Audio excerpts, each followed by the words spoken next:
ഇതിനിടയ്ക്ക് എന്തെങ്കിലും ഒരു കാരണവശാൽ ഞാൻ എൻ്റെ ഒരു അനുഭവത്തിലുണ്ടായ കാര്യമാണ് പറയണത്. നമ്മൾ ജോലി ചെയ്തതിൻ്റെ ഇടയ്ക്ക് നമ്മുടെ അദ്ദേഹം ഉറക്കൊക്കെ എഴുന്നേറ്റ് വരുന്നു, ഭർത്താവ് എഴുന്നേറ്റ് വരുന്നു. വരുമ്പോൾ പറയുന്നു, വന്ന കയറിയ ഇതൊന്നും നോക്കത്തില്ല, ഒരു ചായ തന്നെ പറയുള്ളൂ അല്ലേ. ചായ എടുത്ത് കൊടുത്തു, നമ്മൾ തിരക്കിൽ കൊണ്ടി വേഗം കൊണ്ട് ചായ കൊടുത്തു. ചായ കൊടുത്തു കഴിയുമ്പോൾ ഗ്രാജുവലി ചിലപ്പോൾ ആ ചായ എടുത്ത് മധുരം കൂടിയിട്ടുണ്ടാവും.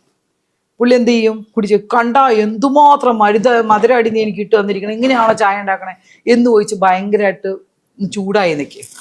തിരിച്ച് നമ്മൾ സ്ത്രീകൾ എന്താ പറയാ, മോളാണ് എന്ത് പറയും, ഒന്ന് തിരിച്ചു ചൂടാവില്ലേ? ഉറപ്പായിട്ട് ചൂടാവും.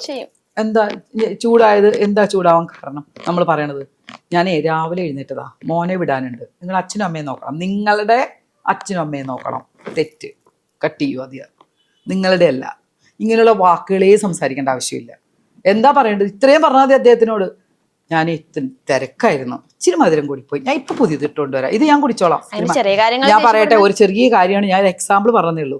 ആ നമ്മൾ കൊടുക്കുന്ന ആ പ്രസന്റേഷൻ രീതി ഉണ്ടല്ലോ, പുള്ളി അപ്പൊ എന്താ പറയാന്നറിയോ, കുഴപ്പമില്ലടി ഇന്നത്തെ അല്ലേ, സാരമില്ല, തിരക്കായതുകൊണ്ടല്ലേ എന്ന് നമ്മളാ പറയിപ്പിക്കുന്നത്.